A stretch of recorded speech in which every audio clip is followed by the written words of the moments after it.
성령 강림 후 제9주. 오늘 하나님이 우리에게 주신 말씀은 사무엘상 14장 35절에서 40절의 말씀입니다. 사울이 여호와를 위하여 제단을 쌓았으니 이는 그가 여호와를 위하여 처음 쌓은 제단이었더라. 사울이 이르되 우리가 밤에 블레셋 사람들을 추격하여 동틀 때까지 그들 중에서 탈취하고 한 사람도 남기지 말자. 무리가 이르되 왕의 생각에 좋은 대로 하소서 할 때에 제사장이 이르되 이리로 와서 하나님께로 나아가사이다 하매 사울이 하나님께 묻자오되 내가 블레셋 사람들을 추격하리이까 주께서 그들을 이스라엘의 손에 넘기시겠나이까 하되 그날에 대답하지 아니하시는지라. 사울이 이르되 너희 군대의 지휘관들아 다 이리로 오라. 오늘 이 죄가 누구에게 있나 알아보자. 이스라엘을 구원하신 여호와께서 살아계심을 두고 맹세하노니 내 아들 요나단에게 있다 할지라도 반드시 죽으리라 하되 모든 백성 중 한 사람도 대답하지 아니하매 이에 그가 온 이스라엘에게 이르되 너희는 저쪽에 있으라. 나와 내 아들 요나단은 이쪽에 있으리라. 백성이 사울에게 말하되 왕의 생각에 좋은 대로 하소서 하니라. 아멘. 성령 강림 후 제6주. 오늘 하나님이 우리에게 주신 말씀은 사무엘상 13장 8절에서 15절의 말씀입니다. 사울은 사무엘이 정한 기한대로 이레 동안을 기다렸으나 사무엘이 길갈로 오지 아니하매 백성이 사울에게서 흩어지는지라. 사울이 이르되 번제와 화목제물을 이리로 가져오라 하여 번제를 드렸더니 번제 드리기를 마치자 사무엘이 온지라.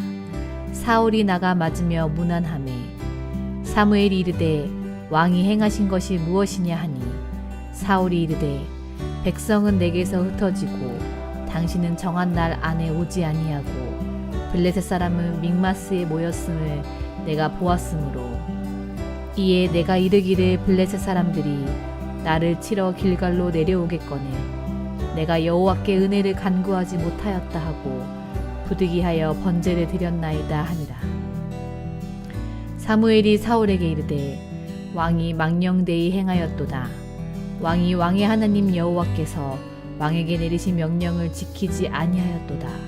그리하였더라면 여호와께서 이스라엘 위에 왕의 나라를 영원히 세우셨을 것이거늘 지금은 왕의 나라가 길지 못할 것이라.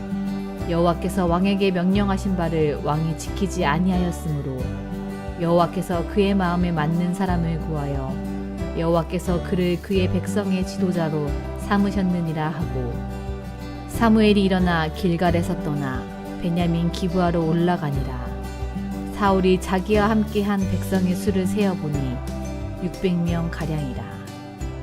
아멘. 네, 오늘 말씀은 하나님의 때를 기다리는 믿음이라는 제목으로 오늘 함께 말씀을 나누도록 하겠습니다. 사람은 위기의 순간에 또 절박한 상황에 처하게 되면 자신의 판단을 앞세우기가 쉽습니다. 특히 리더일수록 또 책임감이 큰 자리에 앉아 있는 사람일수록 지금 당장 무엇이라도 해야 한다는 그 압박감 속에서 하나님의 뜻을 놓치기도 한다는 것이죠. 오늘 본문 속에서 사울 왕이 바로 그런 모습을 보여주고 있습니다. 사울은 왕으로 기름 부음을 받고 이스라엘을 이끄는 초대 왕이었습니다. 사울이 왕이 되고 첫 번째 전쟁을 치룬 전쟁이 있었는데 어떤 전쟁인지 여러분 기억나십니까? 12장에 나오죠. 암몬이 길르앗 야베스에 진을 치고 너희와 우리가 언약을 맺을 거야. 그런데 너희 오른 눈을 다 빼내어야 내가 너희와 언약을 맺을 거야. 이렇게 협박을 했었던 때가 있었습니다. 이때 사울이 소를 잡아서 각뜨고 전령들에게 모든 지파로 다 보내서 이스라엘 모든 자손들이 다 소집됐죠. 그렇게 암몬을 물리치고 이 전쟁을 통해서 사울이 왕이었음에도 불구하고 이전까지는 신임을 받지 못했는데 이 전쟁을 통해서 왕의 신임을 받게 되었습니다. 그런 사건이 첫 번째 전쟁이었는데요. 오늘은 사울이 겪게 되는 두 번째 전쟁 이야기입니다. 뭐 사울, 다윗 할 것 없이 이들이 뭐 정말 수도 없이 수백 번의 전쟁을 하게 되는데 오늘 두 번째 전쟁 이야기예요. 자, 이름만 들어도 무서운 아주 무시무시한 나라가 있습니다. 당시 어느 나라일까요? 블레셋이요. 블레셋.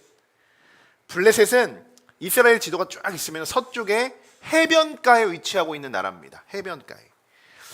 블레셋은 당시 팔레스타인 지역에서 가장 강력한 군사력, 강국 중의 하나로, 이들은 왜 강국이냐? 철기 문명을 보유한 나라였기 때문입니다. 자, 그럼 이스라엘 민족들은 어땠을까요? 이스라엘 민족은 산지 중심의 농경 문화예요. 뭐 열심히 뭐 산모작을 하죠. 그리고 뭐 동물들, 양이나 뭐 이런 가축들을 짓는 것이 이 농경 민족이 뿐이에요. 근데 당시에 블레셋과 같이 이들이 군사적인 뭐 조직이 잘 세워져 있었겠습니까? 왕도 이제 세워졌는데요. 심지어 무기도 부족한 상태예요. 싸울 무기가 있었겠어요? 농사 짓던 뭐 그런 것들이 전부였겠죠. 자, 19절을 보시면요. 이스라엘 온 땅에 철공이 없으니 라는 구절이 있어요. 철공이 없으니.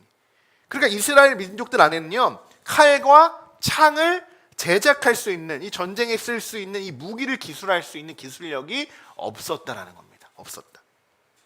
여러분, 이렇게 강한 철기 문명을 보유하고 있는 블레셋과 전쟁을 치르게 된다면 어떻게 될까요? 싸움이 될까요? 전쟁이 될까요? 쉽게 말하면 지금 우리 이 시대로 따지면요, 다른 나라에서 우리나라 공격하는데 저기는 막 비행기도 오고 전투기도 오고 탱크도 오는데요, 우리는 소총 하나 달랑 있는 거예요. 싸움이 되겠습니까? 그런데 이 싸움이 안 되는 전쟁, 이 전쟁의 이 발단은요, 블레셋이 아니라는 거예요. 대부분 우리가 전쟁을 치면 이스라엘, 늘 우리가 그런 생각을 하죠. 늘 자꾸 외부의 침입만, 외부의 공격만 우리가 받는다라고 생각하는데요, 블레셋이 이스라엘 백성들을 공격한 게 아니에요. 3절 한번 읽어보겠습니다. 요나단이 게바에 있는 블레셋 사람의 수비대를 치매 블레셋 사람이 이를 들은지라. 자, 여기까지만 읽어보겠습니다. 요나단이 블레셋 수비 진영을 먼저 공격했다는 거예요. 요나단이. 참 겁도 없죠. 요나단이 여러분 누구입니까? 사울의 아들이에요. 사울의 아들. 다윗과 나중에 친구죠. 절친이 되죠. 사울이 1000명 정도를 자신의 아들 요나단에게 다 맡겨요. 그래, 1000명의 군사들을 너가 잘 다스려라. 이렇게 맡겼는데 요나단이요, 그대 뭐 여기에 대해서는 잘 자세히 내용이 나오지 않지만 뭔가 좀 참 이게 열정이 있었나 봐요. 그래서 블레셋 수비 진영을 툭 하고 건드립니다. 어떠한 의미인지는 몰라요.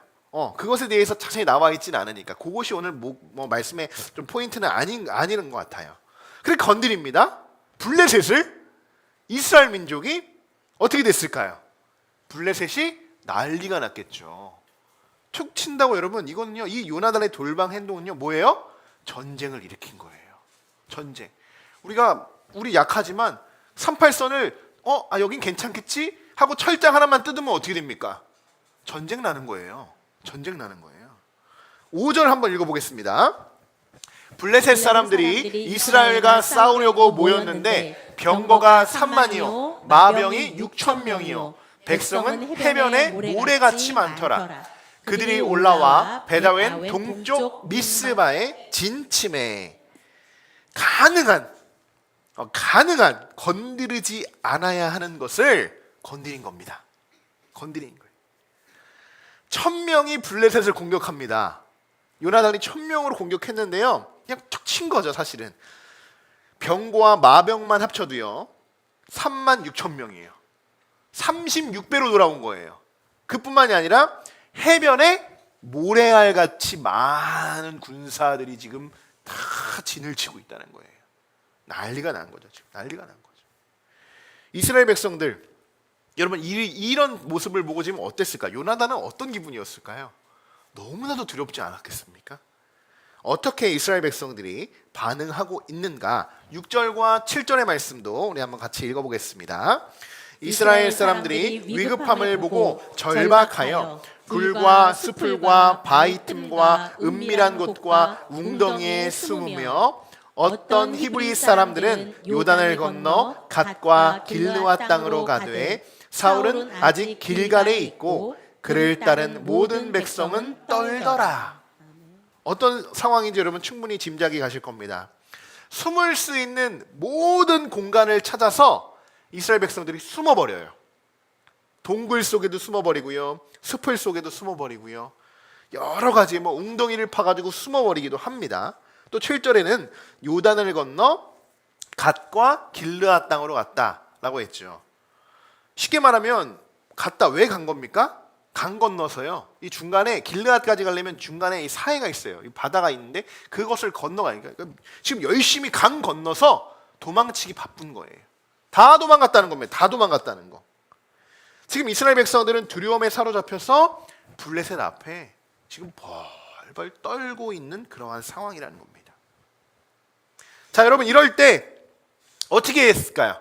우리라면 어떻게 해야 될까요? 우리라면 여러분이라면 어떻게 하셨습니까?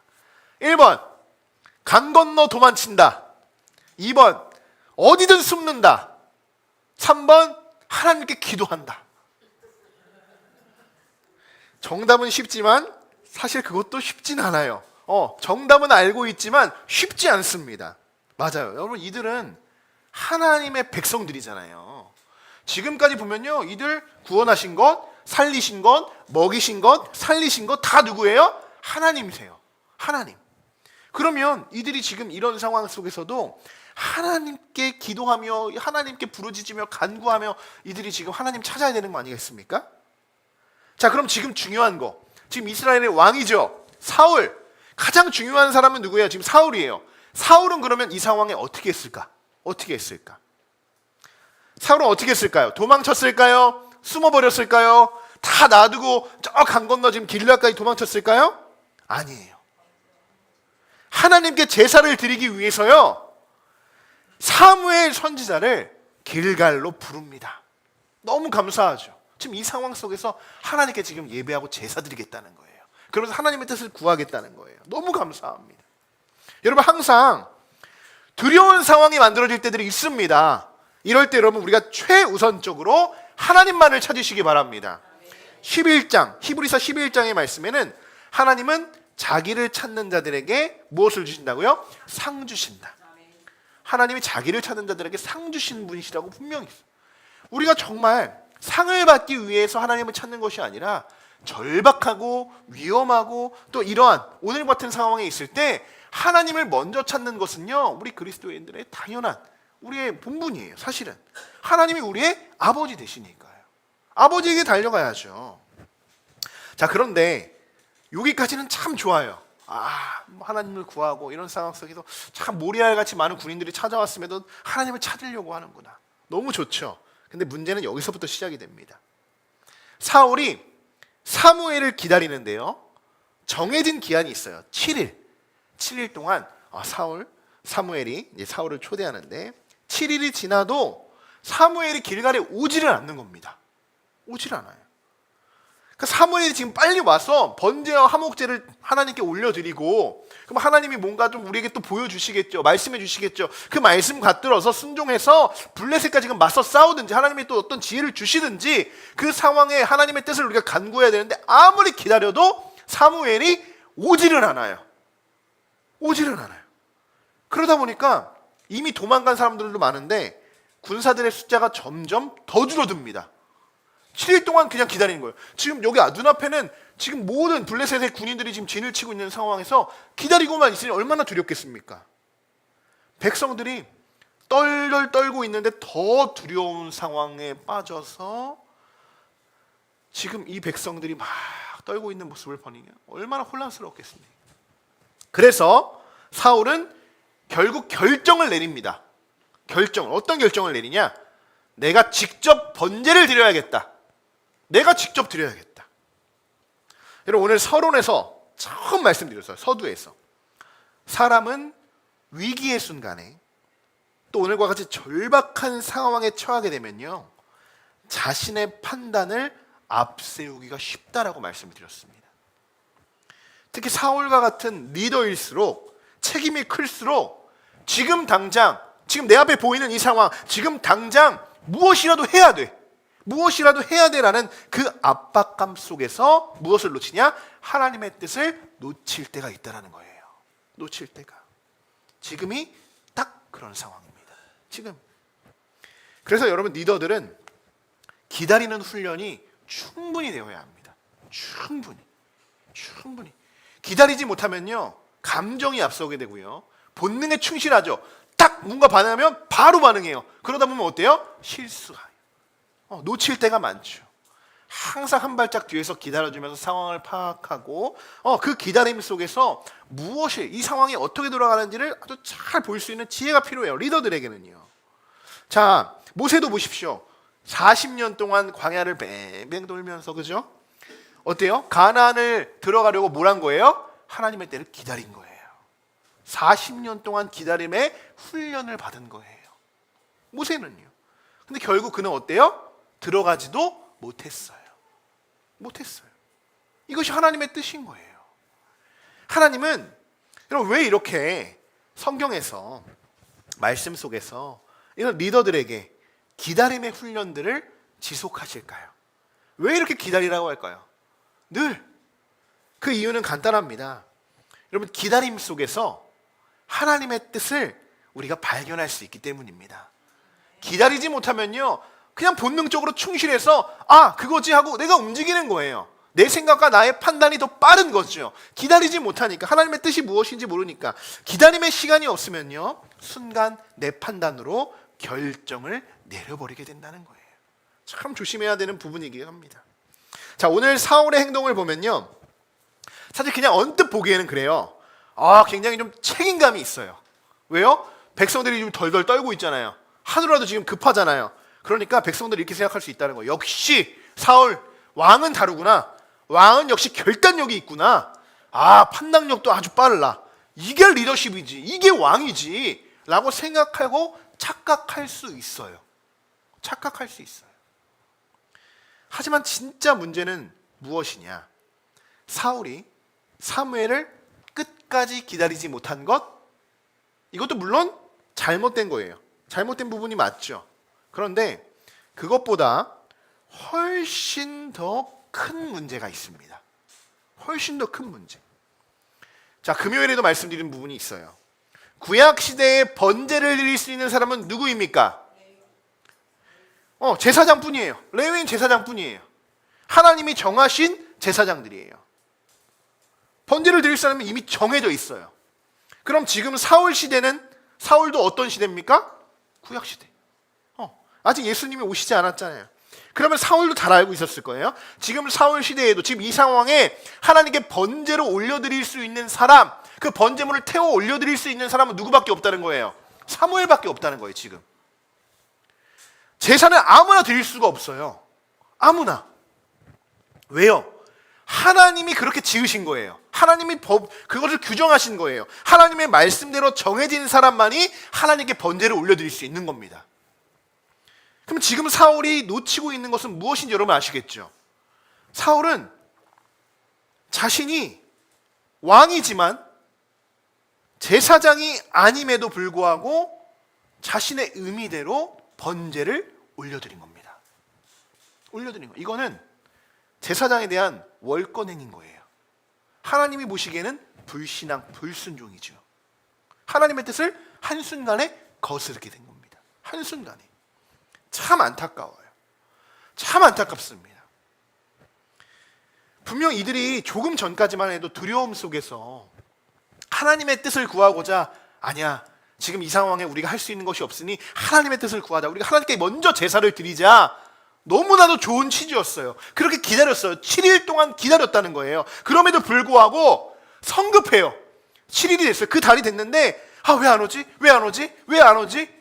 아직 하루가 지나가지도 않았어요. 왜 안 오지 하다가 성급함으로 가져와라, 내가 제사하겠다, 그러면서 번제를 올려드려요. 성급함으로 지금 또 다른 죄를 짓고 있다는 거예요.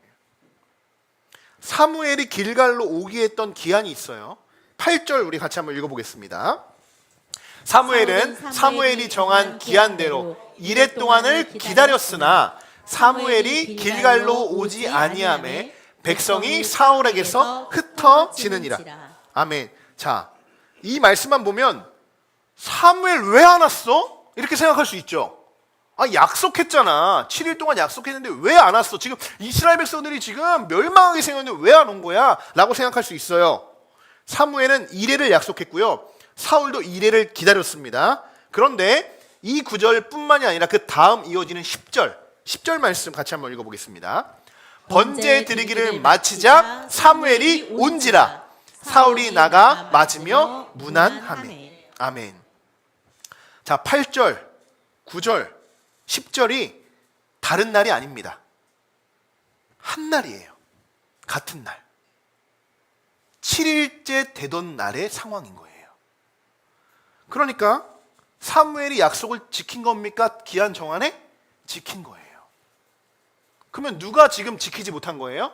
사울이 기다리지 못한 거예요. 기다리지 못한 거예요. 그런데 8절에 사울은요, 사무엘을 핑계를 대는 거예요. 지금 뭐라고요? 사무엘이 약속한 날에 오지를 않는다. 뭐 시간이 정해져 있진 않으니까, 언제라고 써있진 않으니까 아무래도 뭐 아침 새벽부터 기다렸겠죠. 그러면서 이러는 거예요. 아무리 기다려도 사무엘이 오질 않는다. 그러니 번제와 화목제물 다 가져와라. 그렇게 명령한 후에 그가 번제물을 태워버립니다. 태워버려요. 다 하나님께 올려드려요. 그 순간 다 태우고 나니 사무엘이 길갈에 도착한 거예요. 사무엘이 지금 왔을 때 이 당시 상황이 지금 얼마나 기가 찼겠습니까? 얼마나. 사울은 사무엘이 오진 않으니 내가 해야겠다고 말은 했지만 정말 사무엘이 기한을 어겼습니까? 아니라는 거예요. 약속한 날에 왔습니다.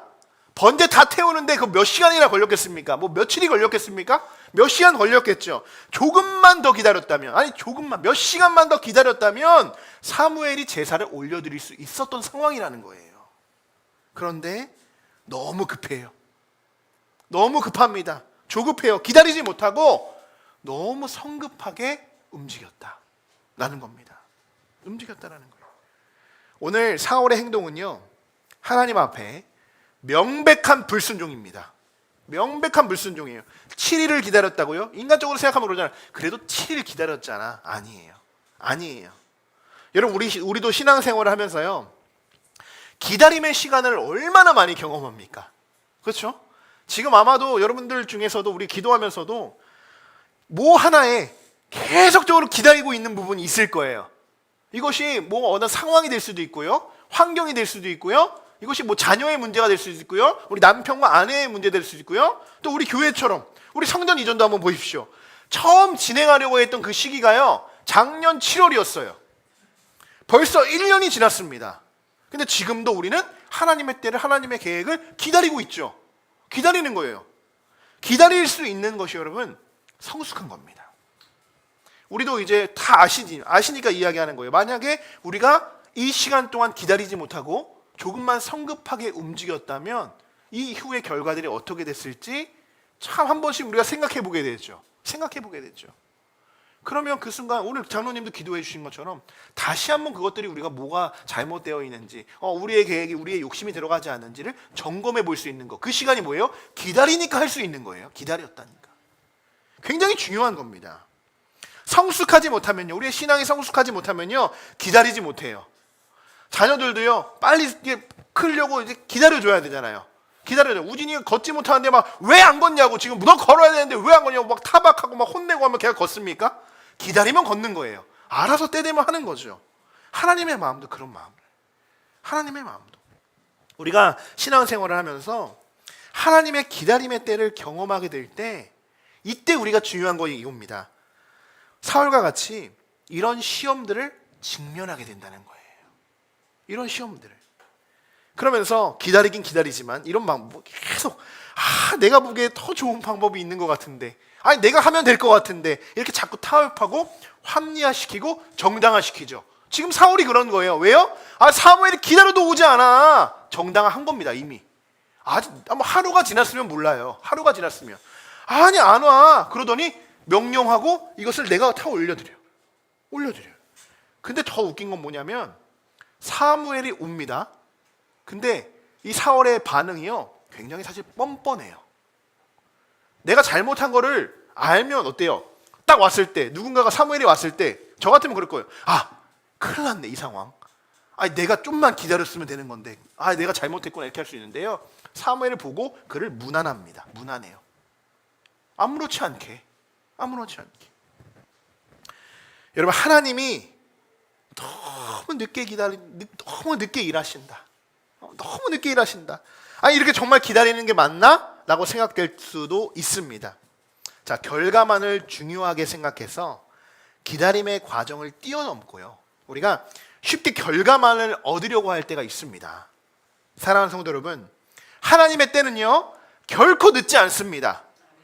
우리가 급한 거예요. 하나님의 때는요 절대로 급하지 않아요. 결코 늦지 않다는 거예요. 하나님이 이루시는 그때는 늦지 않다는 거예요. 기다림 속에서도 하나님의 뜻에 순종하는 것이 축복입니다. 하나님은 우리를 통해 분명히 일하실 거예요. 약속하셨죠. 말씀하셨죠. 우리에게 비전을 보여주셨고 이미 그것에 대해서 우리 마음속에 다 주셨어요. 기다리지 못할 뿐이에요. 그러면서 가장 선한 길로, 여러분 믿으십니까? 가장 좋은 길로 우리를 인도하시는 분이 누구십니까? 하나님. 그분이 일하신 것을 우리가 믿고 고백하며 나아가는 우리 모든 성도분들 되시기를 주님의 이름으로 간절히 축원합니다. 자, 사무엘은요 사울에게 이레를 기다리라고 약속했습니다. 이레를 기다리라고 약속했어요. 이 약속은 단순히 시간 약속이 아니고요, 사무엘에게는 이렇던 것 같아요. 하나님께 대한 순종의 시감이었다. 순종의 시험. 이게 무슨 말이냐? 아마 사울의 7일의 기다림은 7주처럼 굉장히 길게 느껴졌을 겁니다. 굉장히. 그런데 그 시간이라는 것을 늘 그렇죠. 지나고 보면 어때요? 지나고 보면 언제 흘러갔냐는 시 빨리 지나가는 것이 또 시간이에요. 근데 뭐를 내가 당장 앞에 이걸 해야 돼? 이걸 너무나도 기다려야 돼? 그러면 그 기다리는 시간이 어때요? 안 가요. 너무 안 가요. 남성분들은 특히 군대에서 다 경험을 해보셨을 거예요. 밖에서 휴가 나오면요 그래요. 아야 벌써 시간이 이렇게 지나갔냐? 너 벌써 제대했냐? 너무나도 시간이 빠르게 지나가는데 그 안에 있으면요 하루가요 진짜 10일같이 지나갑니다. 그게 바로 이 시간이에요. 시간. 내가 어떻게 마음을 먹고 있느냐에 따라서 이것이 달라지게 느껴지는 겁니다. 베드로후서 3장 8절에 이런 말씀이 있습니다. 같이 한번 읽어보겠습니다. 사랑하는 자들아, 주께는 하루가 1000년 같고 1000년이 하루 같다는 이 한 가지를 잊지 말라. 아멘. 여러분, 우리는 종종 하나님이 너무 늦게 응답하시는 것 같고 왜 아무 일도 일어나지 않은가 답답할 때가 있어요. 답답합니다. 저도 지금 하나님 답답해요. 이렇게 고백할 때도 있죠. 하지만 하나님의 시간은요 우리의 시간 개념과는 완전히 다르게 일하시는 분이라는 겁니다. 완전히 다르게. 우리의 하루가요 하나님 1000년이 하루가 1000년같이도 쓸 수 있고 1000년이 하루같이도 쓸 수 있는 분이잖아요. 근데 우리는 이 하루를 정말 우리도 마찬가지로 1000년 동안 기다린 것처럼 계속 기다리는, 너무나도 힘들게. 근데 그 시간 속에서 우리가 시험 될 때가 있다는 거예요. 유혹하는 것들이 너무나도 많다는 거예요. 너무나도. 우리는 그렇습니다. 시간에 우리는 지배받고 있다라고 저는 생각이 되어져요. 우리는 시간에 지배를 받는 존재들이에요. 하나님은 그 시간을 지배하시는 분이십니다. 시간을 다스리는 분이에요. 그렇기 때문에 우리가 보기에는요 시간이 지체되는 것 같아 보이죠. 왜요? 우리가 시간에 지배를 당하는 거 있으니까요. 그러니까 우리는 성급하거나 조급할 필요가 없어요. 왜요? 시간을 다스리는 분이 누구라는 거예요? 하나님이시기 때문에 하나님께서 그 모든 것을 하나님의 때와 정한 시기에, 전도서에서 나오잖아요. 하나님의 때와 시기에. 그 시기가 왜 나오냐? 하나님이 모든 만물들을 다 다스리고 이 시간까지도 다 다스릴 수 있기 때문에, 시공간을 초월하시는 하나님이시기 때문에 우리는 성급할 필요가 없다는 거예요. 아무리 기다려도요, 아무리 해도 안 되는 거예요. 하나님이 하루를 1000년같이 단 한순간에 하시면 모든 것이 해결됩니다. 모든 것이 해결되는 거예요. 여러분, 하나님은 결코 늦지 않으십니다.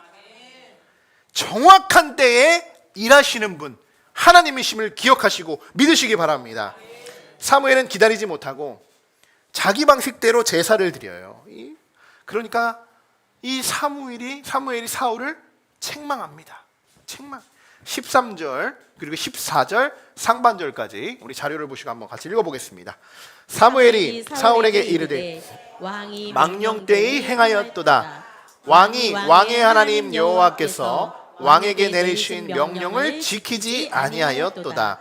그리하였더라면 여호와께서 이스라엘 위에 왕의 나라를 영원히 세우셨을 것이거늘 지금은 왕의 나라가 길지 못할 것이다. 아멘. 자, 사무엘이 이제 이야기하죠. 왕에게 왕이 망령 때에 행하였도다. 행하였도다. 거의 명령조로 이야기합니다. 그러니까 아직 왕이지만 아직도 지금 이스라엘 백성들에게 가장 위에 최고의 지도자는 누구라는 거예요? 아직도 선지자 사무엘이라는 거예요. 이 말은 단순히 사울이 실수를 했다는 말이 아니에요. 이거를 원어적으로 히브리 원어로 쭉 해석을 해보면 심각한 어리석음을 지적하고 있어요. 그러니까 사무엘이 볼 때는 굉장히 심각하고 어리석은 행동을 했다라고 지금 사울에게 이야기하고 있는 거죠. 하나님의 명령을 가볍게 여기고 자기 방식대로 대처했다는 거예요.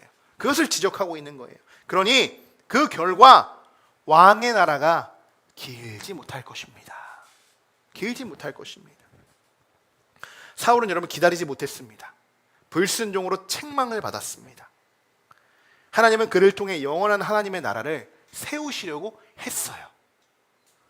그러나 그는 그 눈앞에서 하나님의 약속을 놓쳐버린 사람이 된 겁니다. 오늘 이 시간을 통해서 우리의 신앙에 있어서 하나님의 뜻을 기다린다는 것, 신앙생활에 있어서 기다린다는 것이 얼마나 중요한지를 오늘 사울을 통해서 우리가 깨닫게 되는 그런 귀한 시간이 되셨을 줄 믿습니다. 지금 이 순간에도 여러분 기다리고 계시는 것이 참 많을 겁니다. 우리 함께 우리 성전을 이전을 위해 공통적으로 함께 기다리고 있고 기도하고 있죠. 그리고 그뿐만이 아니고 여러분 가장 기도의 응답을 기다리시는 분도 있으실 것이고 환경적인 부분들, 영육 간의 회복되기를 기다리시는 분들, 자녀들의 변화, 가족의 영혼 구원 등 어떤 기다림이라도 그 기다림이 길고 버겁게 느껴질 수도 있습니다. 그러나 사울보다는 그 기다림이 어렵진 않죠. 당장 지금 내 눈앞에 지금 블레셋이 지금 있는 그 상황에서 기다리는 거예요. 그것보다는 우리가 좀 낫지 않습니까? 그 기다림 속에서 우리는 또 우리의 나름대로 힘들고 어렵고 버겁게 느껴질 수도 있어요.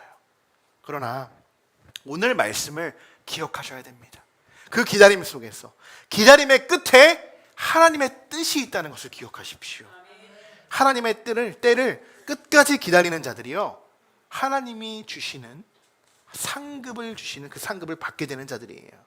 자, 특별히 이번 한 주간 우리가 이렇게 살아가기를 소망합니다. 하나님은 결코 늦지 않으시고 하나님은 그 시간은 항상 정확하다라는 거예요. 우리의 조급함으로 인해서 하나님의 뜻을 우리가 앞질러 생각하지 않고 또 성급하게 행동하지 않고 어떻게 해야 되냐?